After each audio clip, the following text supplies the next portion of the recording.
कि उस समय भी उनके भगवान थे, जिस समय हमारे परछाई से लोग छुआते थे, उस समय भी उनके भगवान थे, जिस समय हमें अच्छा कपड़ा पहनना मना था। अमित शाह पैदा नहीं हुए थे उस समय संविधान को लिखा गया। तो शर्म नहीं आता है, गृह मंत्री बनता है और बाबा साहेब के ऊपर टीका टिप्पणी करता है।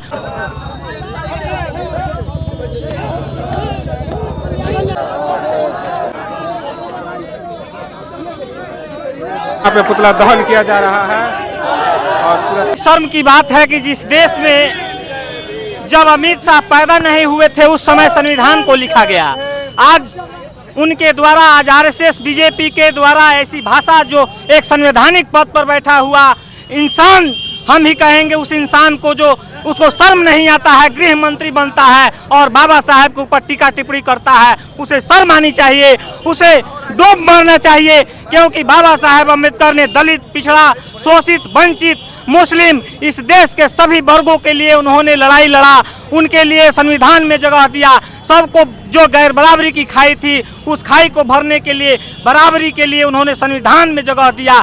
आज उस संविधान के ऊपर उंगली उठाने वाला ये आरएसएस बीजेपी के लोग, आज गृह मंत्री के पद पर बैठा हुआ अमित शाह अगर ऐसे घटिया मानसिकता से ऐसे विचार अपना व्यक्त करते हैं कि बाबा साहेब को बार बार अंबेडकर का नाम लेते हैं, उनको ये दलित समाज पैगाम देना चाहता है कि बाबा साहेब हमारे शान हैं, हम उनके लिए अगर 100 बार पैदा होकर मरना होगा तो उनके लिए मरेंगे।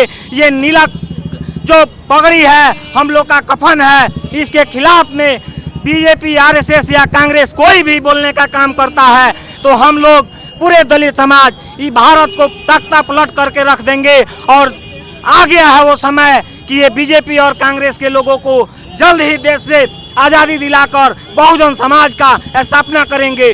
जय भीम। आजाद कुमार पासवान, अनुसूचित जाति जनजाति जिला अध्यक्ष। आरएसएस के लोग हैं और इनका जो मूल जो है मकसद है वो बाबा साहब की विचारधारा और उनके जो है संविधान है उसको ख़त्म करना है। तो आज से नहीं, ये बहुत पहले से ही बाबा साहब की विचारधारा के खिलाफ रहे हैं। और ऐसे संवैधानिक पद पे बैठ करके अमित शाह जैसे लोग अगर पूरे देश में उन्माद फैलाने का काम करेंगे तो उनको कतई बर्दाश्त नहीं किया जाएगा। चूँकि मैं सुप्रीम कोर्ट और नरेंद्र मोदी से ये मांग करता हूँ कि अमित शाह को त्वरित जो है उनको बर्खास्त किया जाए, उनको गिरफ्तार किया जाए, उनके ऊपर एनएसए लगाया जाए। क्योंकि ऐसे करोड़ों लोग जो हैं बाबा साहब को मानने वाले, जो उनको सच में भगवान मानते हैं। क्योंकि कोई भी भगवान जो है दलित और पिछड़े लोगों को जो है काम नहीं आए। जब इनकी कट्टर से भी भरी जिंदगी थी तो बाबा साहब ने ही इनको जो है सम्मान दिया और संविधान में जो अधिकार दिया। तो हमारे करोड़ों लोगों के लिए अम्बेडकर भगवान है और उनके लिए हमारे जैसे हजारों युवा जो है मर मिटने के लिए तैयार है, हमारी बलि देने के लिए तैयार है। लेकिन ये अपमान बर्दाश्त नहीं होगा। अमित शाह को तुरंत जो है इस्तीफा देना चाहिए। अगर नहीं देंगे तो पूरे देश में आप देख रहे हैं कि विरोध है, सदन में भी विरोध है और हम लोग जो है इससे भी बड़ा आंदोलन करने के लिए तैयार हैं। बाबा साहब जब जीवित थे तो यही कांग्रेस पार्टी उनको सत्ता में नहीं आने दी, लेकिन आज समर्थन कर रही है, इस पे क्या कहना चाहेंगे? मैं उन लोगों के लिए ये कहना चाहूँगा कि जो सांसद आज अम्बेडकर जी के पक्ष में आकर के खड़ा हैं और अमित शाह का विरोध कर रहे हैं, अम्बेडकर की विचारधारा को अपने लोकसभा क्षेत्र में जो है उस तरीके से काम करके दिखाएं और तमाम वंचित लोगों के लिए जो योजनाएं हैं उन तक पहुंचाने का काम करें। सिर्फ बोलने से नहीं होगा, उनका जो है विचार जो है उनको व्यवहारों में लेकर के आना पड़ेगा, तब जाकर के। क्योंकि कांग्रेस ने जो है इतने सालों तक जो है बाबा साहब को भारत रत्न नहीं दिया था। कांग्रेस में आज भी लोकतंत्र नहीं है। तो मैं कांग्रेस और बीजेपी को एक जैसा मानता हूँ। ये दोनों लोग जो आरएसएस के लोग हैं।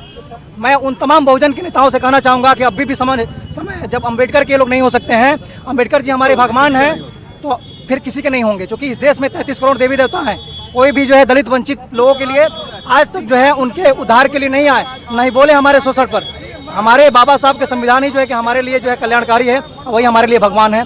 और उसी संविधान से हमारा आज समाज जो है स्वर्ग जैसी जिंदगी जी रहा है। परिचय दीजिए। मेरा नाम दीपक सम्राट है, भीम आर्मी प्रदेश महासचिव। आपने पूछा कांग्रेस के बारे में तो मैं बता दूं भाजपा कांग्रेस दोनों एक ही है। एगो नागनाथ है, एगो सांपनाथ है, कहानी यही है। और दू को गुजराती है भारत में। ये कमबख्त कहीं भी न फौज में मिलेगा और न कायदे से बाहर कहीं इंडिया में मिलेगा, न आज़ादी की लड़ाई में कोनो गुजराती मिलेगा। अगर है तो एक भी गुजराती के नाम आप इंडिया गेट पर दिखला दीजिए। नहीं है, क्यों नहीं है? आज़ादी की लड़ाई में नहीं। सब तो साले जो है अंग्रेजों के पिट्टू थे। ये अंग्रेजों के साथ में कुत्ते बन के उनके पीछे पीछे घूम रहे थे। आज इनको हुकूमत मिल गई है तो ये तमाशा किए हुआ है। ये अमित नाथ ये अमित शाह हुआ या जो भी हो, राहुल गांधी हुआ, ये सब एक ही थाली के चट्टे बट्टे हैं। हमको इनसे कोई लेना देना नहीं है। अब वक्त बहुत करीब है कि हम लोग बहुत जल्द बहुजन समाज का जोड़ करके और हम लोग खुद हुकूमत में आएंगे। परिचय दीजिए। मेरा नाम फिरोज खान है, हम लोग भीम आर्मी से हैं। अमित शाह जी से आग्रह करूंगा और बोलूंगा कि जिस पद पर बैठे हैं ना, उस संविधान की देन है। अगर बाबा साहब संविधान नहीं लिखते तो आज वो उस पद पर नहीं रहते, और उसी संविधान के देन से एक समय आया तक वो तारीपार हुए थे। आज उसी संविधान की वजह से, बाबा साहब की देन से आज गृह मंत्री हैं। और आपके माध्यम से मैं बता देना चाहता हूं कि अगर वो नहीं अपनी बात वापस लेते हैं, हमारे समाज बता देगी कि संविधान और वोट का चोट से क्या मतलब रहता है। और दूसरी बात, जो बाबा साहब का दिए हुए रिजर्व सीट से जो एमपी जीत कर गए हैं 131 को, मैं अम्बेडकरवादियों से आग्रह करूंगा कि उनको जूता से मारने का काम करें ताकि दोबारा उनको समर्थन न कर पाए। परिचय दीजिए। मेरा भूपेंद्र भारती, भीम आर्मी जिला अध्यक्ष।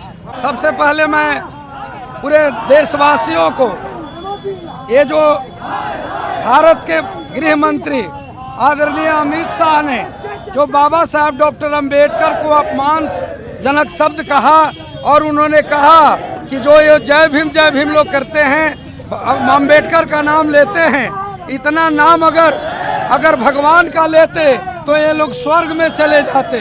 मैं उनसे पूछना चाहता हूं कि उस समय भी उनके भगवान थे जिस समय हमारे परछाई से लोग छुआते थे, उस समय भी उनके भगवान थे जिस समय हमें अच्छा कपड़ा पहनना मना था, उस समय भी उनके भगवान थे जिस समय हमें ससुराल जाना चप्पल जूता पहन के मना था, उस समय भी उनके भगवान थे जिस समय हमें सूखी रोटी खाना पड़ता था। लेकिन आज बाबा साहब डॉक्टर अंबेडकर का संविधान है और बाबा साहब डॉक्टर अंबेडकर का कृतित्व है जो आज हम इस सूट बूट में नजर आ रहे हैं। तो आज माननीय जी अमित शाह भी अगर उस सदन में शपथ लेते हैं गृह मंत्री का, तो उस भारतीय संविधान और बाबा साहब के बनाए हुए संविधान के बदौलत लेते हैं, न कि किसी देवी देवता के।